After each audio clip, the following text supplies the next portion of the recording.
तो ये आपकी लड़ाई का प्रभाव है कि वो नागपुर से कुछ लोग भेजे गए हैं बोधगया में, पूरा पूरा सूचना है।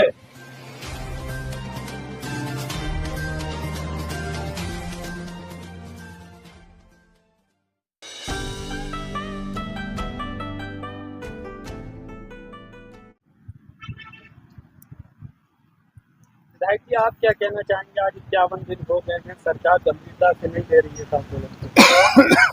51 दिन आज आंदोलन को हुआ है, इसके लिए पूरे भिक्षु समाज को, बौद्ध धर्म के मानने वाले अम्बेडकर, फुले, पेरियार, जगदेव, कर्पूरी, इन तमाम लोग के मानने वाले लोग को, मान काशीराम साहब के मानने वाले लोग को बहुत धन्यवाद देते हैं कि जो 10-12 लोग धरना को जिसने शुरू किया था, आज ये धरना पूरी दुनिया में फैल गया और ये दो लोग इस लड़ाई को दो लोग लड़ रहे हैं, एक बुद्ध के मानने वाले लोग और एक सोशल मीडिया के लोग।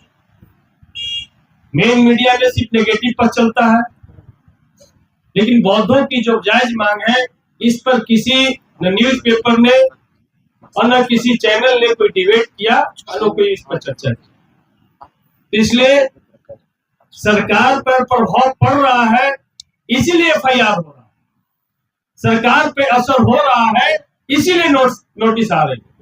जब सीए एनआरसी एनपीआर की लड़ाई लड़ रहे थे तो हम पर 3 एफआईआर किया गया और मेरी 6 साल की बेटी को गिरफ्तार किया गया, लेकिन हम लोग उस एक्ट को शिथिल कर करके ही उठे। तो इसीलिए हम संविधान के मानने वाले लोग हैं, बाबा साहब भीमराव अम्बेडकर के संविधान में हमारी मजबूत आस्था है। तो ये जो धरना हम लोग शुरू किए हैं, और ये दशरथ मांझी जी की धरती है, जहाँ पे लोग जब तक बीटीएमसी एक्ट को तोड़ेंगे नहीं, तब तक इस धरना को छोड़ेंगे। इस संकल्प के साथ लोग बैठे हैं और सरकार पे असर पड़ रहा है। सरकार सामने बैठी थी जब हम सदन में सवाल उठा रहे, तो कान बंद करके थोड़ी बैठे थे, उनका तंत्र तो सब खुला था। जब केंद्रीय मंत्री रामदास अठावले आते हैं, मुख्यमंत्री से मिल करके जब उनको पत्र देते हैं, उस समय तो होश में थे मुख्यमंत्री, अचेत तो नहीं थे, तो पत्र तो पढ़े होंगे। जब बाबा साहब के पत्र आए थे और पटना में हमसे मिल करके मुख्यमंत्री के नाम पत्र दिया था, तो हमने उनके हाथ में ले जाकर दिए, वो पूरा पत्र को पढ़े मुख्यमंत्री, और उसके बाद अपने सेक्रेटरी को बढ़ाया कि लो इसको फाइल में लगा। तो सरकार पे भी प्रेशर पड़ रहा है और ये धरना और लोगों तक, गांव-गांव तक पहुंच रहा है कि अच्छा बीटीएमसी में ऐसा हो रहा है, 4 बौद्ध 5 हिंदू, और उसमें भी बौद्ध को कोई अधिकार नहीं। वहां भनते भी होंगे, लेकिन भनते से ज्यादा अधिकार वहां घंटा बजाने वाला को होगा। तो क्या इस तरीके का सिर्फ महाबोधि महाविहार में होगा? क्या विष्णुपद मंदिर में भंते जी को जगह नहीं मिलना चाहिए? इस्लाम धर्म के मानने वाले को जगह नहीं मिलना चाहिए? यहाँ का प्रभारी मंत्री, जब एक इस्लाम धर्म के मानने वाले थे, वो चले गए थे प्रभारी मंत्री के हैसियत से, तो पूरा देश में बवाल हो गया। और भाई ये तो बौद्धों का करुणा दया है कि इतने दिनों तक शांति प्रिय ढंग से मांग कर रहे हैं। शायद ये दूसरे धर्म के साथ इस तरीके की जाति हो रही होती तो सड़क पे कोहराम हो रहा, लेकिन बुद्ध के मानने वाले लोग हैं, अम्बेडकर के मानने वाले लोग हैं, शांति में हम सब लोग विश्वास करते हैं। और जितनी एफआईआर करना है एफआईआर करो, अगर 2, 4, 10 लोग को फांसी भी चढ़ाना तो चढ़ा दो, लेकिन हम मांग से पीछे नहीं हटेंगे। हम अपना मांग मनवा करके ही उठेंगे, चाहे ये मांग नरेंद्र मोदी जी को मानना पड़े और नीतीश कुमार जी को मानना पड़े, क्योंकि ये दोनों काम को कर सकते हैं। तो इसीलिए स्पष्ट रूप से है। और कुछ लोगों ने, कल हमने देखा, इस धरना से बुखला करके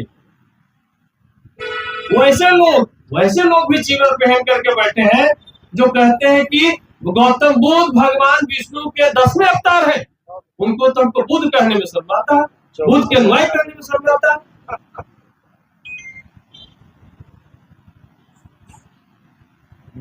आदरणीय विधायक जी, समस्या ये नहीं है कि 10वें अवतार है, बहुत सारे लोग, कोई 8वां बताता है, कोई 14वां बताता है, कोई 15वां बताता है, और कल तक महाशय मिले उन्होंने 24वां अवतार बता दिया। मतलब खुद डिसाइड तो कर ले अभी उन लोगों में बैठक चल रहा है केवल अवतार है।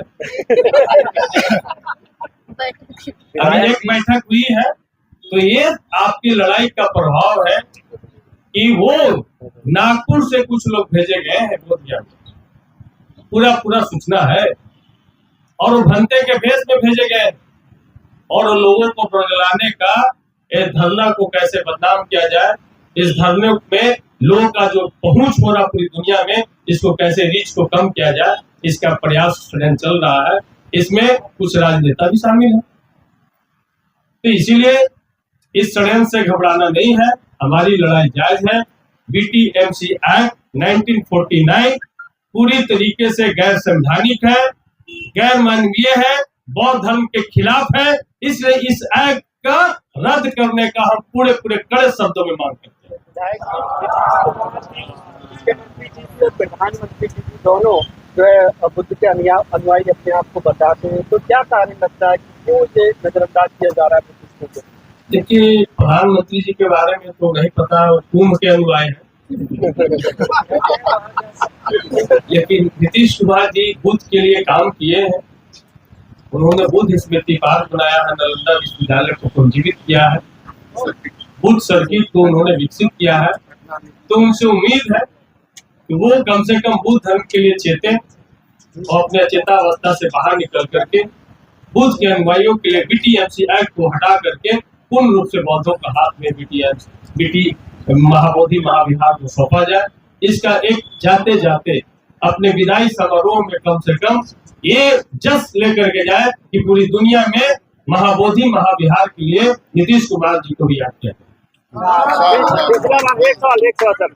पिछला बार जिस तरीका से डीएम से दिन में बात होती है और डीएम रात्रि में आदेश देकर अपने प्रशासनों को कुत्ते बंदर जैसे एम्बुलेंस में कस के बहुत भिक्षुओं को हॉस्पिटल में जाके कूड़ेदान में डाल देती है, और आज तो नोटिस ही आ गया, कहीं ऐसा ना हो कि बहुत भिक्षुओं को सब जेल में डाल दे। जेल से भी लड़ाई, भगत सिंह ने जेल से लड़ाई लड़ी थी।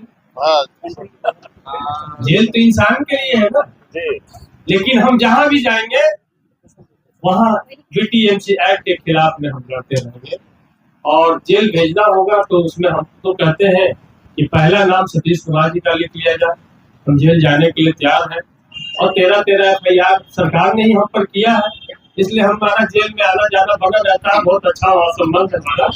तो आकाश रामा जी से पहले हमको भेज दिया जाए, कम से कम वहाँ भी हम माहौल बना करके रखेंगे।